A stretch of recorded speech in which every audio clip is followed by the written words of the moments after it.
The Bible gives women 4 rules to fighting with their husbands. Ephesians chapter 4, verse 26. It says, "Be angry and do not sin, and do not let the sun go down on your anger, and give no opportunity to the devil." The Bible doesn't tell women not to feel.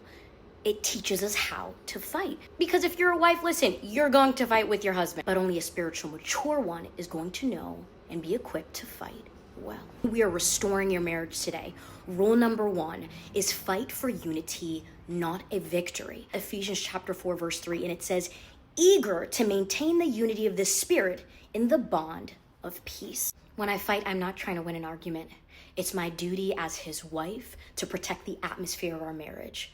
And so sometimes the most spiritual thing you can do is offer silence when your flesh is demanding that you prove a point.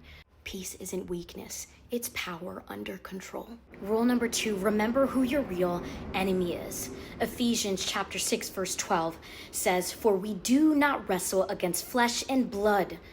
Your husband is not the enemy, Satan is. The enemy loves to twist your words and magnify misunderstandings.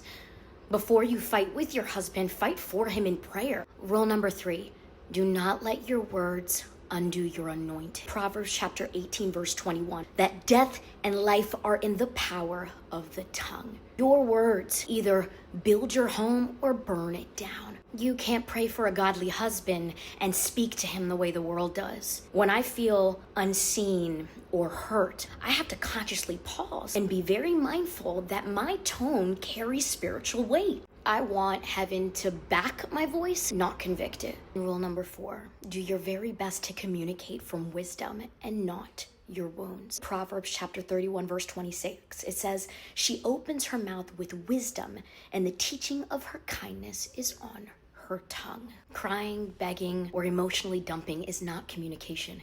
It's pain trying to find a language. You ever wonder why you can clearly communicate and problem solve at work, but yet at home you fall apart? That's because healing is learning to feel deeply and still speak with wisdom. You can be honest and still remain honorable. You can fight and still be holy. You can not agree and still protect your covenant. You have the ability to be in pain and still respond in power. So the next time conflict arises in your home, honey, I need you to ask yourself, am I fighting to be right or to be righteous? Because a godly woman isn't about staying silent. It's about being able to speak life, even when you're hurting. If you're ready to stop fighting your husband in the flesh and fight for your marriage in the spirit, go to womensbookclub.com. Every morning at 5 a.m., I'll send you an email to rebuild your